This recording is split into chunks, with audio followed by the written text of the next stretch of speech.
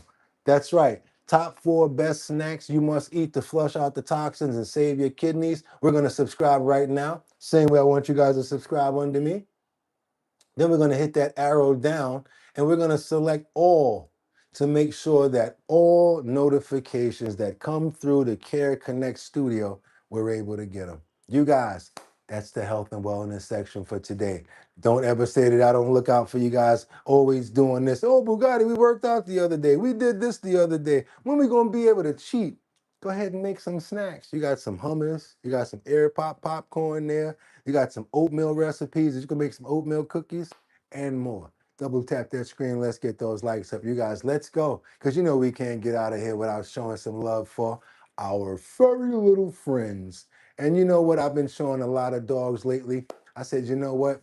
We're going to keep it rolling with the other animals. I've been showing a whole bunch of other animals too, besides the dogs. So this time, we're gonna show you guys a kitten.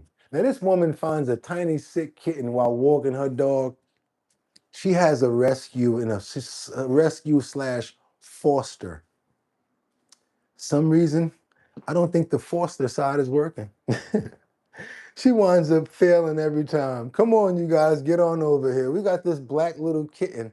Same thing happened to me. How do they know who to run to? I'm outside and it's snowing. Snowing. I come out the building. This little kitten run up to me. The whole projects is empty. I'm in the projects at this time. I'm like, yo, what are you doing out here? It's like 3 feet of snow. Straight up crawled up my leg, went straight in my jacket. I could not keep the kitten because I had nowhere to keep it. So I did what I normally do. I did what I thought would work. And it did. Went to a very expensive building I was not supposed to be in. I went to the top floor. I took the kitten out and I put it on the ground. And I rang 4 bells. Yes, I was bing, bing, bing, bing. And I ran into the stairwell and I listened. And I heard people say, who is it? Who is it? Who is it? One neighbor opened the door and was like, who's that? Then the next neighbor was okay to open their door because they heard that other neighbor. Now they're like, what's that? It's a kitten on the ground. Oh my God, look at the poor little baby. Oh my God, bring it in here. That's the best I could do. It's the best I could do. I was like 16 years old. So I hoped and prayed that Egypt, you found a good home and you made it. Because that's the best I can do when it was 0 below. And I ain't had nowhere to keep no kitten. But check this out. Let's see another forced to fail situation over here. Check this out, you guys. That is a tiny little furry kitten. Oh I'm like, oh my God, that is a tiny little furry kitten. They always do this. They capture your heart. Ben from the dodo reached out about my rescue cat Nugget. I knew I had to share her story. Oh my God. Is this real?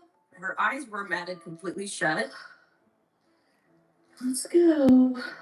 Oh, you're all nasty. You're sick. Want some water? Oh, not very good at this. My sister-in-law came over to help me. She kind of scared me because she's like, I don't think this cat's gonna make it through the night. Oh my goodness, you made it through the night. But you're hungry, huh? I got her to the vet the next day. She had to take antibiotics. Her eyes do She had to take antibiotics. She took her to the vet the next day. look better, don't they? Oh yeah. She's not wheezing anymore. Oh, hi. Your eyes are open a little bit. Hi, sweet girl. We already had 4 cats at the time and 5 dogs. What's the matter, Sadie? It's okay. She's okay. So the dog is sad for her. I did the quarantine thing until I got the okay from the vet. And then she integrated really well with everybody. I was saying, oh, I'm going to get her back healthy and then foster her, but there's no way I could give her up. I think she's probably about 8 months old. If I see another crusty kitten, you better believe I'm going to be grabbing that cat. And I'll probably end up feeding it too. I want you guys to look at that cat. See that cat from the kitten? And what's the word I'm going to use? Because I want you to go, I want to go into a couple of other things that I want to look at. I want to look at the shiny coat.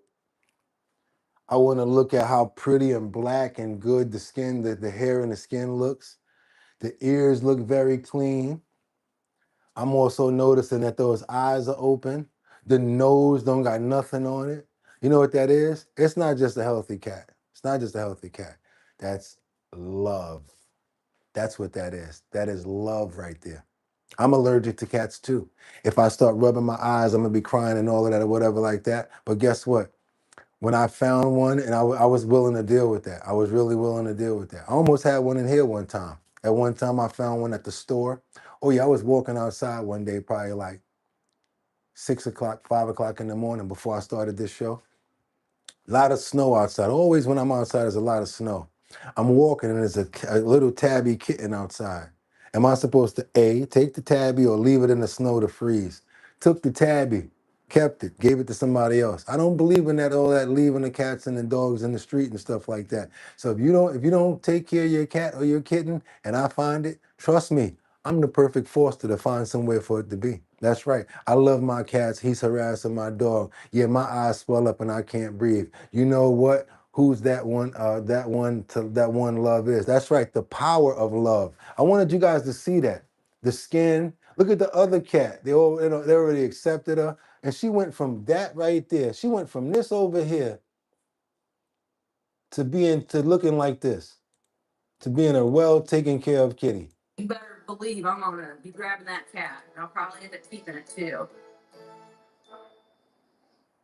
Yeah, man. Shout out to you, Nugget and Tara. And that's at Tarazzo. That's Tarazzo. Again, Instagram, Tarazzo,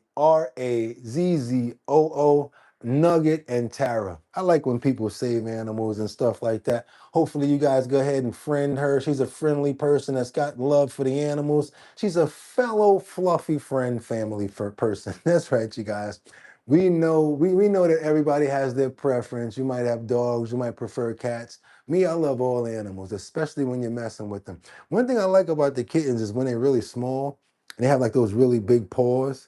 And then you like touch the inside of their paws and it's like really like skin and everything. I like that part about them. I like the fact that they meow at you.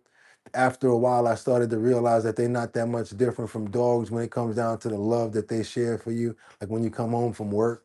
Yeah, so it's not that much of a difference, you guys. I actually love cats too. I love cats too. I gotta be honest with you. Cat follows you and watches. That's how we got our third cat. Roadside rescue, an automatic 10-day stay at the vet's office, and she's now a happy, healthy Zoomer. You see that? That's how it happens. Yes, I have a soft heart for kittens. I mean, what you gonna do? Leave it out in the street? It's a baby. It's a baby. Just like a puppy. You see a pit bull puppy, you probably, I ain't messing with no pit bull puppy. I ain't messing with that. You go outside and find a pit bull puppy. You're gonna be like, oh my God, what happened? Next thing you know, you're the pit bull dad or the pit bull mom. Yeah, right. You ain't gonna force them nothing. Y'all already know how to they fall right in love with you. They open the bathroom door, they be looking at you like this. You know that the way that they look at you, you can't resist it. We love our animals over here, you guys. And if you love your animals too, go ahead and double tap that screen and get those likes up. Go ahead and share with a foster family. Look out for the ASPCA. Go out there and walk a dog or something. Go ahead and show some love, you guys, because that's what we do over here. Anytime we have the chance, we donate to fosters, Lennon, Nova, all of those guys. That's how we do over here. We take care of our people. That's right. Also, if you're trying to promote, you got a business, a party, or an event going on, trying to get it out there in front of 73,000 subscribers, send your promo over to us. That's right. Send it over to us at bridgethisllc@gmail.com. We'll put it up in the post notification area. It has to be in a 1080 by 1080 size frame. That's the only catch. And oh boy, am I working on this. I've been working on this so long, I fell asleep at my computer yesterday. Went to sleep, didn't realize that I didn't watch one video. I had to get up at 1 o'clock in the morning to do my job. But guess what? It's all worth it because we got the Show Your talent search that's coming up in about a week or two. And we want you guys to be a part of it. If you're in Manhattan, Bronx, Brooklyn, and Queens, or Staten Island, you'll be able to make, boom, $250 at the location. I want to hear your music. I want to hear how you sound. I want to see a flip. I want to see a wheelie. Let me see what your talent is. Are you a painter? Can you draw real good? That's why we opened up the category so that you guys are not just like, oh, but I can't sing or dance. Can you cook? Can you do a flip? Can you do a wheelie? I want to see it. If you win, boom, that's $250. After we have everybody from all 5 boroughs come together, we're going to get that chance to make a $1,000 grand prize, you guys. That's right. One person and one group will be able to walk away with $1,000 because we're going to make you guys compete against each other. And we got that coming up very soon, probably another week or two. Hold me to that because we're working on locations as we speak. And just to make sure we get enough people, I want you to go ahead and send your email over to www.drinkbigdrip.com. You got to go to the first page. You got to go to the first page of the website, prove that you're 21. Once you come inside, there's an email slot right there. Boom, give us your email and we'll keep you updated on the Show Your talent search and where I'm going to be at, where DJ Don Dada's going to be at, and where you will have the chance to make $250 if you win. And maybe if you win the finals, you'll be able to get that $1,000. Sponsored by Big Drip Hard Punch. If you want to get lit, drink Big Drip. www.drinkbigdrip.com. Pick yourself up a 4-pack as well. It's better than all of that other stuff. Cut water, all of that other crap. It's not as good as Big Drip, just to let you guys know. That's 14% alcohol right there. And it comes in a 12-ounce can, not the little one. That's the big one right there. So you're getting 14, double the size of those regular cans. We just didn't tell you that you got to watch out. Don't try to drink the whole 4-pack at one time because we're trying to make sure that you get home safe. So yes, you guys, we appreciate you guys for coming through this Friday. Just got paid. Boom, boom, Friday night. I want to give a big shout out to everybody here. I want you guys to have a fantastic and safe day. I want to pray for every single person that's here to make sure that we're safe, make sure that we're happy, make sure that we have good souls, make sure that we're up in here showing nothing but respect to each other. Also, we got to show love to each other as well, you guys. I want to pray for your health. Also want to pray for your understanding and being able to be together and have a good debate. This way we can come up with good solutions. They always try to say it's not good to debate, but I'm gonna tell you one thing, actually it is, because when you get a good debate going on, you don't have any fighting going on, we can actually come up with some solutions. That's what we try to do here. Independents, Democrats, Republicans, everybody, conservatives, everybody's welcome to our show. So I wanna pray for all of my human being family members, brothers and sisters that's here, that you guys have a fantastic day, and I can see you tomorrow, Saturday, for another episode of Our Bottom Line. We are every day here, you guys. So trending topics and current events, that's what we're looking for. We're going to pray for VG. Want to pray for Rebecca Lanyen Bueno coming out of Grand Rapids, Michigan. Got to pray for Whiskey. Can't forget about Vincenta, Liberty and Justice, Adam Trebet, Rebecca Lanyen Bueno. Also, we can't forget about Dustin. Also, we can't forget about Casey Ramos, Teddy. Also, Terry. Can't forget about Winter Rising, Smith Swanza, Sam Champion. Also, Justin, Jordan. How you doing, Jordan? Haven't seen you in a while. Hope everything's going good for you as well. Dot Focus. Can't forget about Luigi, Sam Champion, Jeffrey Spilker, Mark Dorfman, and also Winter Rising and Angels Among Us. Can't forget about Chrisman. Sweet RV Adventures. Also, Suzette, I see you in the building. Brad Pitbull. Can't forget about Turbo Munch, Jack, also Liberty and Justice, and myself. That's right, you guys. That's how we're going to do it for this Friday. Oh, can't forget about Colessive. I'm sorry about that. Colessive. Can't forget about Angels Among Us. Okay, I'm going to try to remember a couple more. Luigi.